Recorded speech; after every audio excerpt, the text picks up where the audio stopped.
पिछले 5 दिनों के अंदर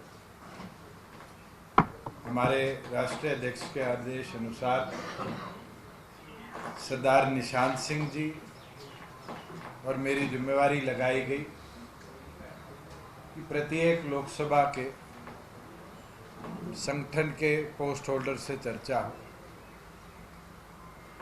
बड़े संक्षेप में 10 की 10 लोकसभा के साथियों से हमने चर्चा करी है और कल से 19 तारीख से 23 तारीख तक पूरे हरियाणा प्रदेश के प्रत्येक हलके के अंदर भी हलका के पदाधिकारियों के साथ हमारे लगाए प्रभारी और जिला अध्यक्ष बैठकों का दौर कर रहे हैं। और मुझे खुशी है कि सभी साथी पहले से भी ज़्यादा हौसले के अंदर और मजबूती से चुनाव प्रचार में उतरे हैं। जो तैयारी नव संकल्प रैली के माध्यम से हमने प्रदेश भर में करी थी, आज साथियों का जोश और उत्साह दर्शाता है कि प्रदेश में जहाँ 2019 के अंदर हम लोकसभा में और विधानसभा में गए, उससे ज़्यादा मजबूत कैडर और उसके ज़्यादा मजबूती के साथ कार्यकर्ता चुनाव में उतर चुके हैं।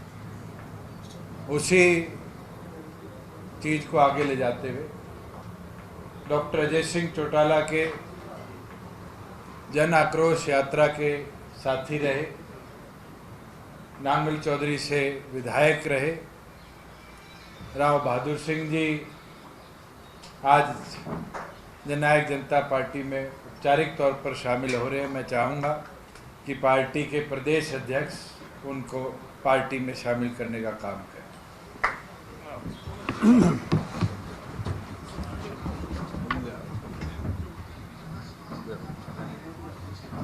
वेलकम सर, स्वागत। Thank you sir, thank you.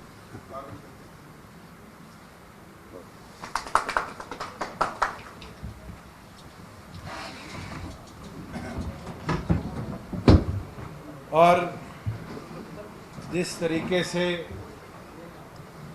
Doctor Ajay Singh Chautala जी के पूर्व साथी आज हमारे साथ शामिल हुए हैं, मेरा ये मानना है कि अगले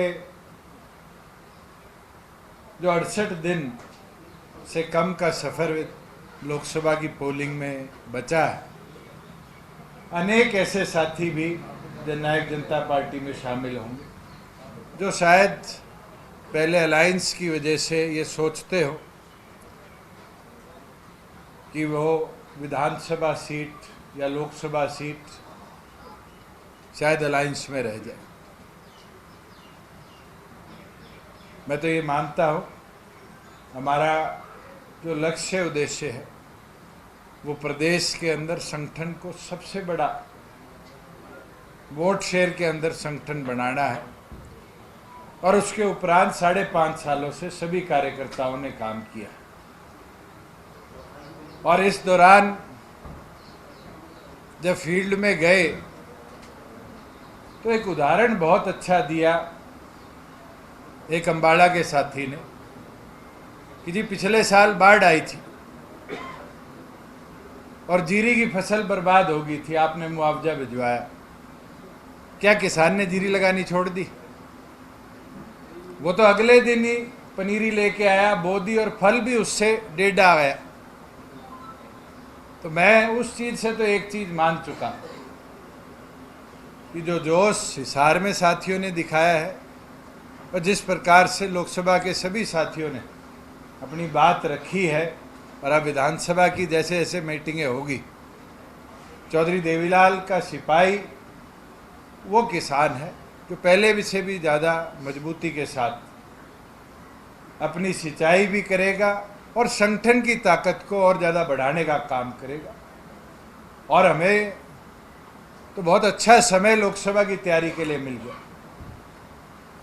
जो ये 70 दिन का समय मिला है 25 मई तक का, मैं मानता हूँ प्रदेश के प्रत्येक कोने, प्रत्येक गांव, प्रत्येक घर को जननायक जनता पार्टी का कार्यकर्ता पहुंचकर संगठन के साथ और मजबूती से जोड़ेगा भी, और पहले से भी ज़्यादा ताकत के साथ उन साथियों को जो पीछे रह गए थे या किसी और विचारधारा से जुड़ गए थे उनको भी वापस लाने का काम करेंगे। वही साथ में नए साथियों को, और ख़ास तौर पर मैं इलेक्शन कमिश्नर की, चीफ इलेक्शन कमिश्नर की पीसी सुन रहा था कि युवा बहुत बड़ी संख्या में है, महिलाएं भी लगभग 50% के आसपास की एवरेज वोट शेयर की आ रही, उन संख्या बल को भी हम जोड़ेंगे। और मैं तो आगे जब भी सुझाव पीएसी के अंदर लिए जाएंगे ये भी सुझाव दूंगा कि युवा और महिला को जैसे हमने विधानसभा में प्राथमिकता दी थी, आने वाले भविष्य के लोकसभा के अंदर भी पार्टी इस पे विचार करे कि महिला और युवा का प्रतिनिधित्व प्रदेश के अंदर हमारे संगठन में सबसे ज़्यादा होना चाहिए। मैं औपचारिक तौर पर राव बहादुर सिंह जी को चाहूँगा कि वो भी अपना व्यक्तित्व रखें, और फिर आपके जो सवाल होंगे उनका भी एक एक करके जवाब दें। बैठे बैठे करो, बैठे बैठे करो, बैठे बैठे। बहुत ही सम्मान के योग हमारे प्रदेश के अध्यक्ष निशान सिंह जी, बहुत ही ये कहूँ कि हमने तो छोटा सा रूप देखा, और जिस प्रकार से हरियाणा प्रदेश में, देश में जिस प्रकार का नाम किया और जिस जोश के साथ में लड़ाई लड़ी, हमारे बहुत ही युवा दुष्यंत चौटाला जी, बहुत ही आदरणीय बांगड़ साहब, शर्मा जी, और सभी हमारी पार्टी के मेरे सीनियर साथियों और सभी मीडिया से आए सभी मेरे साथियों, आज आपके बीच में, क्योंकि मैं इस परिवार से कोई आज से नहीं, मैं 1996 से लेकर के और बराबर पार्टी के साथ में 14 तक मैंने काम किया, और 14 तक इस दौरान मेरा एक छोटा सा रूप था, और उसको लेकर के मैं पार्टी में आया। जिस प्रकार का पार्टी ने, चौधरी देवलाल की पार्टी ने, और मैं ये कहूँ कि आज अजय सिंह चौटाला उन्होंने और पूरे परिवार ने जिस प्रकार का मेरा कद बढ़ाने का काम किया, मैं ये भी बताना चाहता हूँ कि मैं अपने आप में कोई राजनीतिक परिवार से नहीं था, कोई बड़े परिवार से नहीं था, मैं एक छोटे से परिवार से पैदा होकर के जिस प्रकार से मैंने पार्टी की सेवा की, और उसका जिस प्रकार से पार्टी ने मुझे मान सम्मान देने का काम किया, और जिस प्रकार से पार्टी ने मुझे 2009 में अपनी सिंबल देकर के, और जिस प्रकार से मुझे नई कांसी चुनसी आपकी नांगल चौधरी नई बनी थी, उसमें टिकट दी, और पार्टी ने सारे परिवार ने लग करके और मेरे को बड़े भारी मतों से जिताने का काम किया, और पार्टी की जिस प्रकार से मैंने सेवा की, बल्कि परिस्थितियां ऐसी थी 14 में, क्योंकि हमारे सीरियस नेता कहीं न कहीं केस की वजह से प्रताड़ित थे, लेकिन मैं धन्यवाद करूंगा दुष्यंत जी का और दिग्विजय सिंह का, जिन्होंने जिस प्रकार से मैंने 14 में पार्लियामेंट का चुनाव लड़ा, और पार्लियामेंट का चुनाव मैंने लड़ा अपना चुनाव मान करके, इन्होंने जिस प्रकार से चुनाव लड़ाने का काम किया, मैं इनका धन्यवाद करता हूं। बल्कि हिसार में ये चुनाव लड़ रहे थे, और मैं भिवानी, दादरी, महेंद्रगढ़ से चुनाव लड़ रहा था, बल्कि जब कोई वर्कर आता था तो ये अपने आप में दुष्यंत जी एक बात कहते थे, आप अपनी भिवानी देखने का काम करें। और बिल्कुल ठीक बात है कि ये जिस प्रकार से 14 की आंधी थी, मोदी जी की आंधी थी, उसमें बल्कि बड़े बड़े पेड़ गिर गए थे, और फिर भी हमने अपनी पार्टी का वजूद रखने का काम किया। दुष्यंत जी भी कम ही वोटों से हारे थे, और मैं भी सिर्फ 46,000 वोटों से हारा था। मैं ये कहूं कि मेरी कोई उसमें ताकत थी, परिवार की ताकत थी। ये नौजवान साथी जिस प्रकार से मेरा सहयोग दिया, और मुझे मैं ये कहूं कि चौधरी बंसी लाल की पोती सुरती चौधरी बहुत बड़े परिवार से थी, राजनीतिक परिवार से थी, लेकिन वो तीसरे नंबर पर रही और मैं दूसरे नंबर पर रह करके कहीं की मामूली सा अंतर से 46,000 वोटों से हारने का मैंने काम किया, लेकिन इनका प्यार मेरे साथ में रहा और प्यार चलते चलते हमारा कोई कसूर नहीं, कहीं न कहीं पूरे परिवार से प्यार था, लेकिन परिस्थितियां बदल गई और उसकी वजह से शायद परिवार में वो तो अपने आप में यही बता सकते हैं, लेकिन परिस्थिति आई उसकी वजह से हम परिवार को किसी प्रकार से छोड़ना नहीं चाहते थे। पिछले चुनाव में भी मैं अपने आप में चाहता था कि मैं पार्लियामेंट का चुनाव लड़ूं, लेकिन परिस्थितियां क्या रही उसकी वजह से मुझे टिकट नहीं मिला और उसकी वजह से मुझे भी थोड़ा सा फील हुआ, क्योंकि हरियाणा प्रदेश में अगर एक व्यक्ति ऐसा था जिसने 46,000 मत से पराजित हुआ था और थोड़ा सा मुझे महसूस हुआ उसको लेकर के, मैं चला तो गया कांग्रेस पार्टी में, लेकिन कहीं न कहीं मुझे बात सदा खतती थी और मैं पार्टी में कांग्रेस में भी रह करके जिस प्रकार से मैंने पार्टी कांग्रेस को भी पूरी 6-7 साल से उनकी सेवा करने का काम किया। मैं यहाँ भी मेरी आदत थी, जब भी कोई प्रोग्राम होता था उसमें पार्टी की और चाहे आज इस परिवार की मैं सेवा करने का काम यहाँ भी किया और वहां भी जाकर के सच्चे मन से हमने कांग्रेस में सेवा करने का काम किया। हमने बड़ी बड़ी रैलियां भी करवाई, उनका एक मन से सच्चे मन से हमने सहयोग करने का काम किया। लेकिन हमने एक बात देखी कि एक तो ये अपने आप में हमारा ये परिवार था, दुष्यंत सिंह जी था और चाहे दिग्विजय सिंह और चाहे हमारे, मैं ये कहूँ कि वैसे तो खैर अजय सिंह छोटे भाई हमारे, उनकी भी बात करूं, जितनी कोई बात जबान से कह देते हैं उन पे ये खरा उतरने का काम करते हैं। इससे हमारी इस पार्टी में और कांग्रेस में आज मैं इसलिए कांग्रेस को अलविदा कह करके आया। दोस्तों, मैंने एक बात देखी, यहाँ जवान और मेरे ख्याल में एक बार जो जवान कहती उस पर खरा उतरते हैं और किसी को झूठी लालच दे करके और जगह जगह कोई नेता बढ़ाने का काम नहीं करते।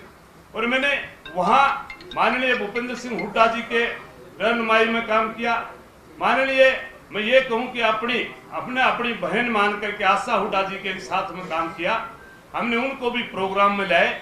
हमारे मैं ये कहूं कि जब एक दीपेंद्र सिंह हुड्डा पर हमें पूरा यकीन था कि दीपेंद्र सिंह हुड्डा कहीं न कहीं जवान का सच्चा होगा, लेकिन साथियों मुझे फर्क इतना देखने के लिए मिला, एक तो इस परिवार की जवान थी और एक हुड्डा साहब की, वो आदमी को कहीं न कहीं चूस करके, जैसे मैं ये कहूं कि अपने बेर की गुठली को चूस करके और जिस प्रकार से भगाने का काम करते हैं। मैं झूठ नहीं बोलता, पूरे हरियाणा प्रदेश में आपको पता लग जाएगा, कोई यहाँ चंडीगढ़ का अगर है तो पूछ लेना। हमने उनकी बहुत भारी सेवा करने का काम किया और उसको लेकर के जब हम नजदीक जाते थे तो एक मैं ये नहीं कहता कि मेरे को ये आश्वासन दिया गया कि हम आपको एमपी का चुनाव लड़ाने का काम करेंगे। पूरी तौर पर मैंने 3-4 साल जिस प्रकार से मैंने अपनी पार्लियामेंट्री कॉन्स्टिट्यूंसी में काम किया, बल्कि मेरे ख्याल में कईयों को तो पता भी है क्योंकि मेरे प्रोग्रामों में आप जाते भी थे और मैंने जितने बड़े प्रोग्राम किए उसको लेकर के मुझे आश्वासन मिला और मैंने 3-4 साल से बराबर जो हमारी पार्लियामेंट्री के कॉन्स्टिट्यूंसी के जितने भी गांव थे, पड़ोसी गांव भी चाहे झज्जर कॉन्स्टिट्यूंसी के थे, चाहे आपके कोसड़ी कॉन्स्टिट्यूंसी के थे। और मैं आपकी जानकारी में बताना चाहता हूं, मैं राजस्थान में जन्मा था, वहां के भी जो नजदीक के गांव थे उनको भी हमने सम्मानित करने का काम किया। हर साल 14 तारीख मकर संक्रांति हम हर साल मनाने का काम करते हैं और हमने हर गांव में जाकर के हर अपनी, चाहे हमारे गांव का जिला पार्षद था, चाहे गांव का ब्लॉक समिति का मेंबर था, सरपंच था, पंच था, लंबड़दार था, चाहे रिटायरमेंट कर्मचारी था, अधिकारी था और चाहे 60 साल का बुजुर्ग था, चाहे मेरी माता बहनें थी, हर व्यक्ति को घर में जाकर के सम्मानित करने का काम किया। और जब आपका नंबर आया तो मेरे ख्याल में मैं ये कहूं कि दोस्तों, आज मेरी बात सुन रहे हो, मैं ये कह सकता हूं कि दुष्यंत आज हमारा नौजवान साथी, हमारा नेता बैठा है। मैं ये बात दावे से कह सकता हूं, आने वाले टाइम में आज न तो बीजेपी के में रहेंगे लोग और न ही कांग्रेस में रहेंगे। आज अगर कोई पार्टी विरोध करेगी तो हमारी जेजेपी पार्टी करेगी। आप यकीन रखना, आज दीपेंद्र सिंह हुड्डा ने एक कांसी चुनसी में 10-10 एमएलए बनाने का काम कर रखा है। और जब मेरे जैसे आदमी के साथ में इतना बड़ा धोखा कर सकते हैं, जिनको हमने अपनी उसकी माँ को अपनी बहन मानी, और जब बहन बन जाए तो मेरे ख्याल में दीपेंद्र भी भाणजो बन गो तो, लेकिन जब मेरे जैसे व्यक्ति के साथ में धोखा कर सकते हैं, तो मैं यहाँ के हरियाणा प्रदेश वासियों से एक ही बात करना चाहता हूँ, किसी बहकावे में मत नहीं आना और इस परिवार से बच करके रहना। परिवार अगर असली है तो हमारे चौधरी देवीलाल का परिवार है। इसके साथ में दोस्तों जुड़ करके और तरक्की का रास्ता निकालने का काम करना। जो इस स्कूल में पढ़ करके गया, मैं कह सकता हूं कि हमारे महेंद्रगढ़ में भी, मैं ज्यादा हरियाणा प्रदेश की बात नहीं जानता, लेकिन मैं महेंद्रगढ़ की भी बात करूं तो हमारे इलाके में जितने भी एमएलए बनाए, एमपी बनाए, राज्यसभा के मेंबर बनाए, एचपीसी के मेंबर बनाई, और चाहे कर्मचारी सेल का कोई बनाने का काम किया तो वो चौधरी देवीलाल के परिवार ने किया। ऐसे ऐसे लोगों को बनाने का काम किया जो अपने आप में राजनीतिक में भी सोच नहीं सकते थे। भाई सबसे बड़ी बात मैं अपने बारे में कह सकता हूँ, मेरे जैसे व्यक्ति को जब ये एमएलए बना सकते हैं, एमपी बना सकते हैं, तो नौजवान साथियों मेरी बात कोई सुनता हो तो मैं तो यही कहूंगा कि इस परिवार से जुड़ करके, दुष्यंत से जुड़ करके और एक अगली राजनीति का नया रास्ता निकालने का आप काम करना, यही मैं आपसे प्रार्थना करता हूं। और आज मैं पुनः मेरे सीनियर बैठे हैं, प्रदेश अध्यक्ष बैठे हैं, मेरी पार्टी के सीनियर बैठे हैं, दुष्यंत जी बैठे हैं, मैं इनका धन्यवाद करता हूं जिस प्रकार से मुझे मान सम्मान दिया और मान सम्मान देकर के मुझे पार्टी में मिलाने का काम किया। मैं पूरी पार्टी का और सभी हमारे जितने भी हमारे प्रदेश के जितने भी जिलों में बैठे उनका भी धन्यवाद करता हूं।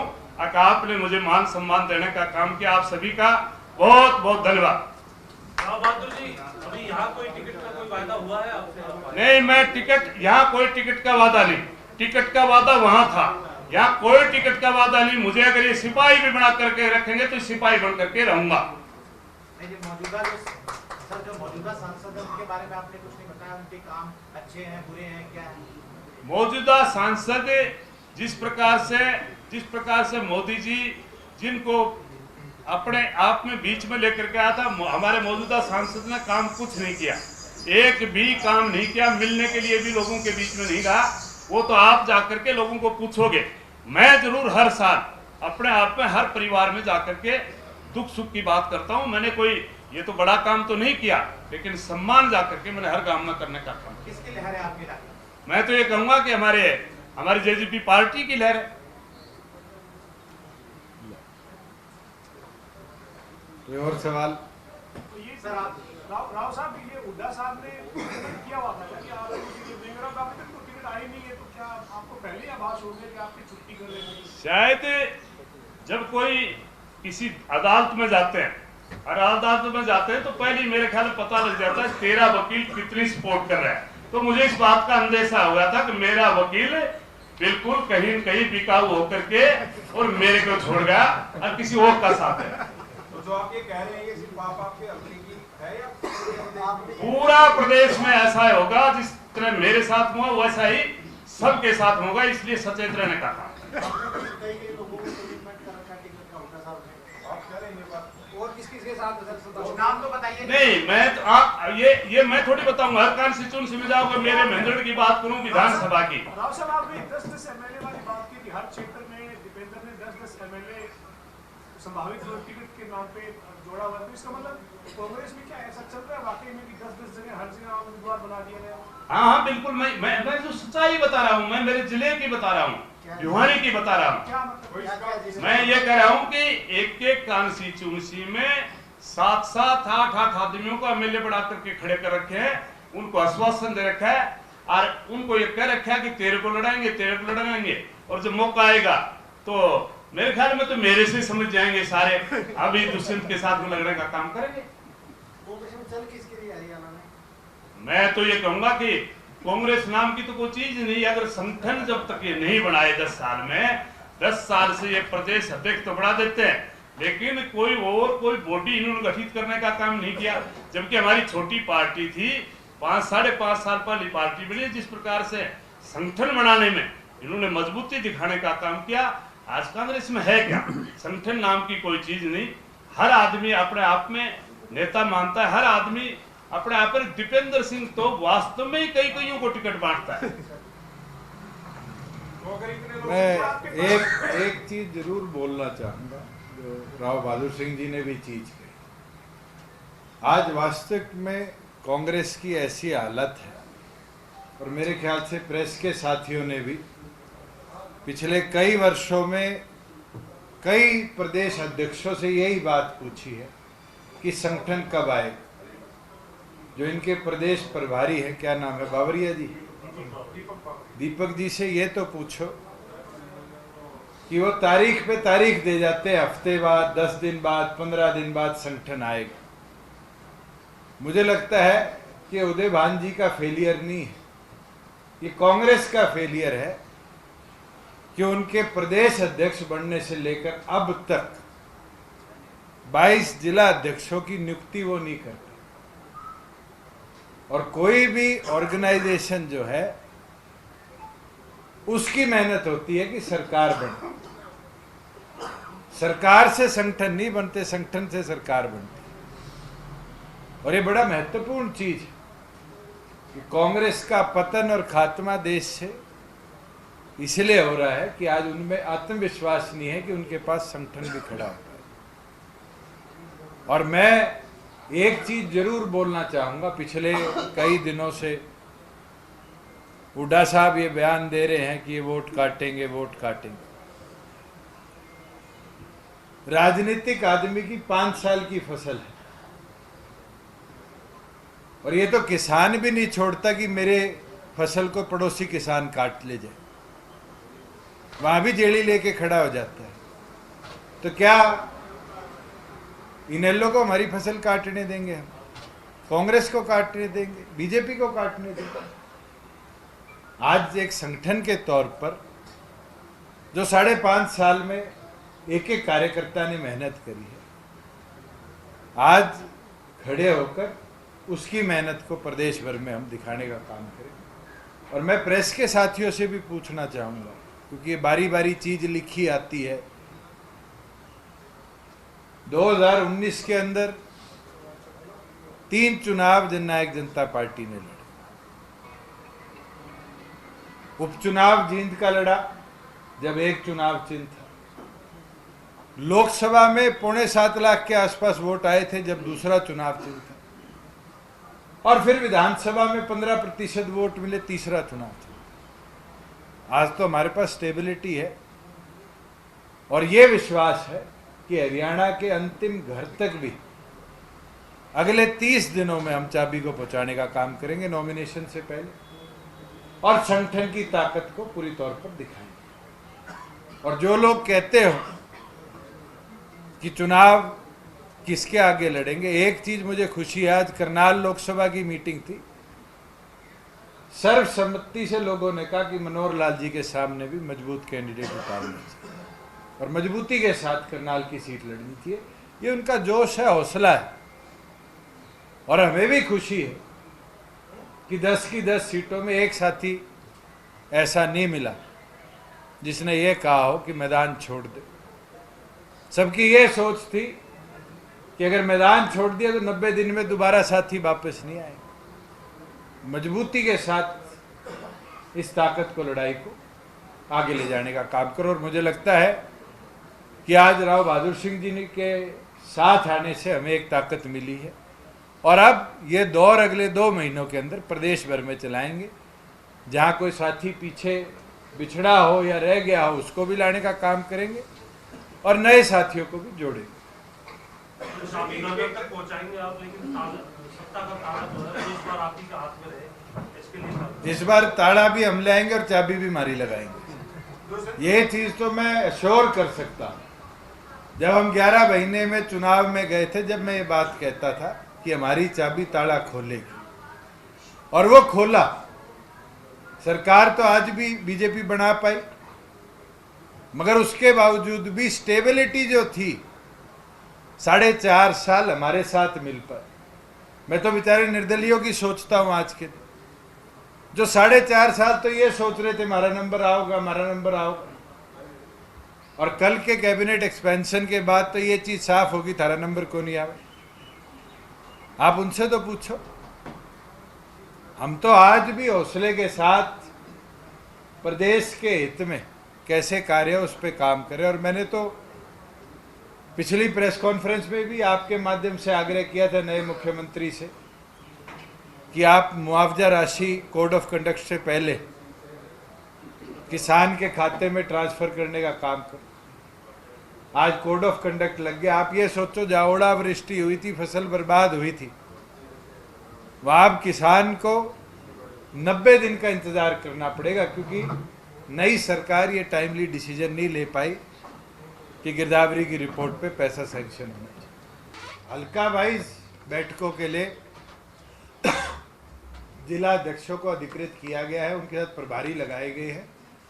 दोनों पे वो कार्यकर्ताओं से भी चर्चा करके अपने व्यूज ले आएंगे। मगर जो जिला और राष्ट्रीय और प्रदेश कार्यकारिणी के सदस्य बुलाए हुए थे हमने, उनका विचार यही है कि हमें प्रदेश के सारे चुनाव,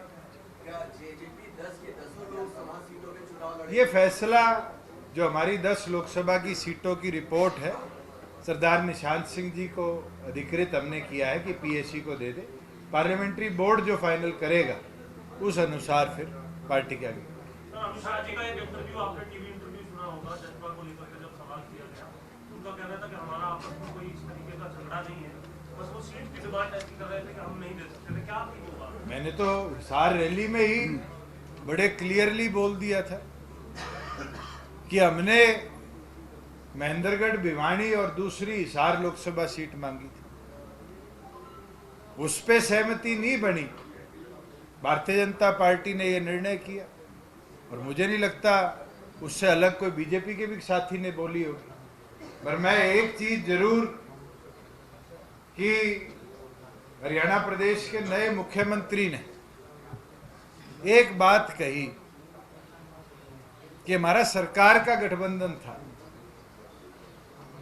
मुझे लगता है उनने प्रभार नया संभाला है, उनको मनोहर लाल जी से पूछ लेना चाहिए था। अगर सरकार का गठबंधन था तो फिर एनडीए की बैठक में जेजेपी को क्यों बुलाया गया? आज के दिन उनके राष्ट्रीय अध्यक्ष क्यों एनडीए के अंदर जेजेपी को एक हिस्सा मानते थे?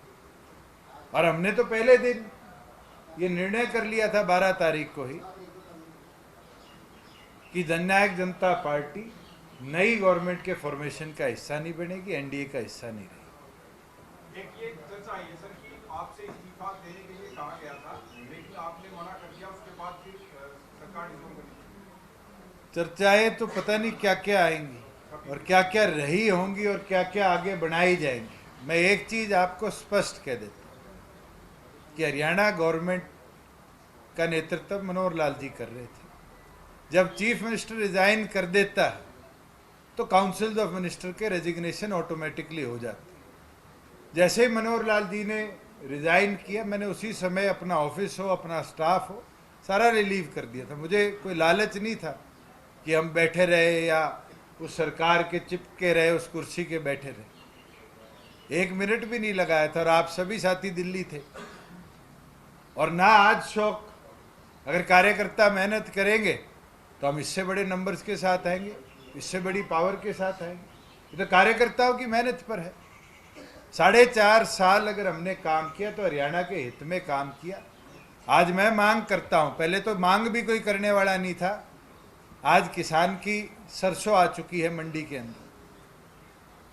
आज नई सरकार से यह निर्णय नहीं हो पाया कि उसको एमएसपी पर खरीदेंगे या 52 पर खरीदेंगे। आज मंडी के अंदर परचेज वेयर हाउसिंग करेगी, फूड सिविल सप्लाईज करेगी, या एफएड करेगी, या एफसीआई करेगी। डिपार्टमेंट एलोकेशन में कितना समय लग रहा है। आज मुझे तो पीड़ा होती है देखते हुए कि हमारा जो किसान है वो बेचारा मंडी के अंदर जाएगा भी तो उसको एश्योरेंस नहीं है कि 52 भरपाई में 600 रुपये मिलेंगे या 600 नहीं मिलेंगे, एमएसपी मिलेगी, एमएसपी नहीं मिलेगी।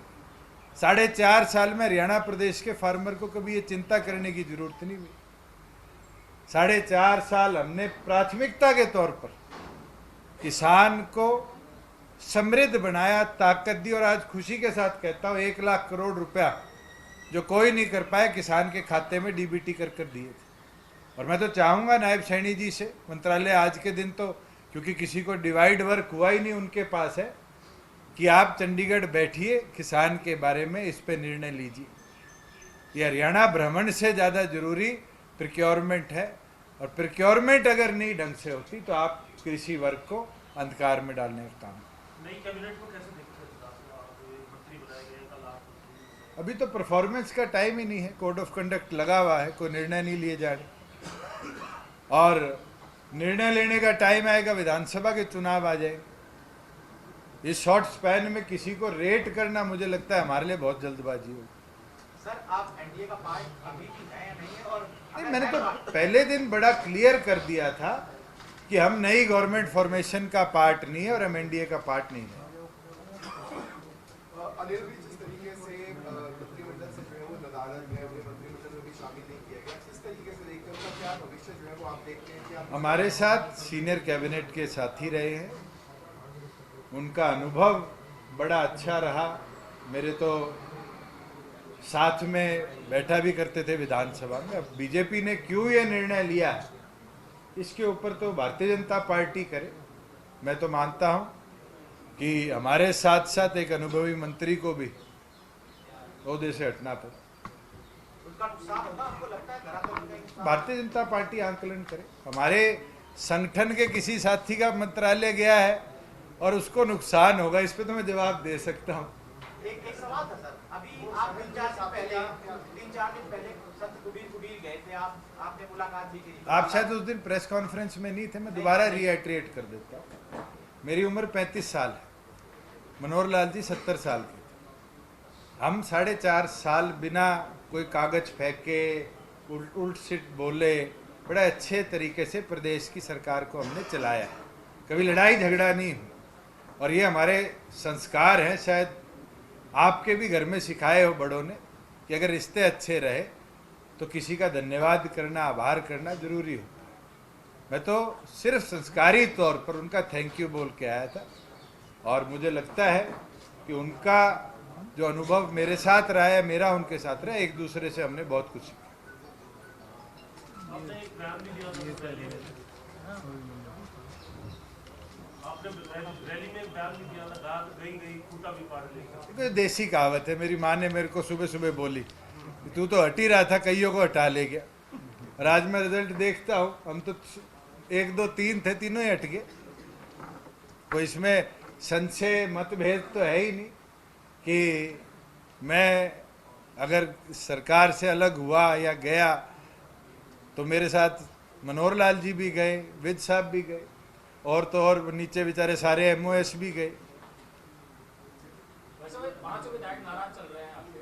देखिए, संगठन की कार्रवाई जो भी होनी है संगठनिक तौर पर होगी। नाराजगी तो कईयों की होती है, कई वापिस भी आ जाते हैं। 5 रह गए थे, 2 आ गए, 3 रह गए, 3 में से कोई एक आधा और आ जाएगा, एक आधा चला जाएगा। ये तो राजनीतिक तौर पे आज से 2 महीने पहले मैंने विधानसभा में कह दिया था कि मौसम आ गया, अब कई आएंगे कई जाएंगे। और उनकी मंत्री की आज तो पूरी नहीं हुई। चलो आप दिलवा दो शपथ। नहीं, मैं कब दिला सकता हूं आपको? सर ये राव बहादुर सिंह ने कहा कि दीपेंद्र जी कई जगह एमएलए बनाते हैं और वो टिकट नहीं मिलते। आपके संपर्क में कुछ और लोग भी हैं पार्टी? नहीं, बहुत ऐसे लोग हैं जो शायद इस संशय में हमारे साथ पीछे नहीं आए कि अलायंस में उनकी विधानसभाएं भारतीय जनता पार्टी के पास जा सकती हैं। और अब वो लोग भी स्वराज है, वो लोग भी अपनी इच्छा जाहिर कर रहे हैं। हम तो आज से ही लोकसभा के चुनाव को विधानसभा का ट्रेलर मान के चलेंगे। जैसे बोर्ड एग्जाम आते हैं तो हर स्कूल प्री बोर्ड करवाता है, मॉक एग्जाम लेता है, उसी प्रकार से मुझे लगता है कि विधानसभा के चुनाव का ट्रेलर ही लोकसभा का। देखो, संगठन निर्णय करेगा। मैं तो आपके सामने एक चीज कह सकता हूं कि हमारे 3 जिले हैं, 9 विधानसभाएं हैं, 3 भिवानी की, 2 दादरी की और 4 महेंद्रगढ़ की। राव बहादुर सिंह जी ने चुनाव भी लड़ा है, 2.5 लाख से ऊपर वोट भी लिए हैं। आगे हल्के की मीटिंगें होंगी, बिल्कुल ये सारी मीटिंगें भी अटेंड करेंगे संगठन के तौर पर। और संगठन में भी जल्दी डॉक्टर अजय सिंह चौटाला जी से विचार विमर्श कर कोई सामान्य जिम्मेवारी भी इनको हम देने का काम करेंगे। बधाई हो, कौशल निगम की पहली भर्ती होगी।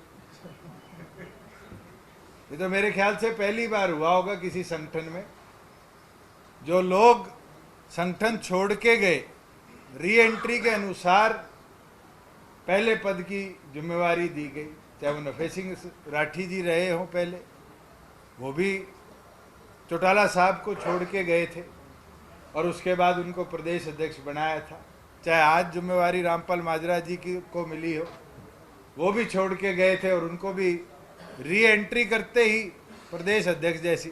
मैं तो सोचता हूँ जिन लोगों ने 98 से लेकर तो INLD में काम किया हो या चौधरी देवीलाल जी के साथ 1966 से काम किया हो, मैं तो उन लोगों की पीड़ा सोचता हूँ कि उनकी क्या गलती रही या उनमें क्या कमी रही कि वो संगठन के लिए काम करते रहे और संगठन ने उनको जिम्मेवारी नहीं दी। और क्या ऐसी मजबूरी रही होगी कि ऑफर लेटर के साथ साथ अपॉइंटमेंट लेटर भी मिल गया। अभय चौटाला जी कुरुक्षेत्र से चुनाव लड़ रहे हैं, AGP भी कोई उम्मीदवार खड़ा करने जा रही है, पार्टी निर्णय करेगी। ये तो जिस जैसे ही निर्णय होगा, 1 पे लड़ना है, 5 पे लड़ना, नहीं लड़ना, 10 पे लड़ना है, तो उसके उपरांत ही कैंडिडेट्स और कैंडिडेट्स की लिस्ट भी आपको होली के बाद तक डिस्कस करके हम बता सकते हैं।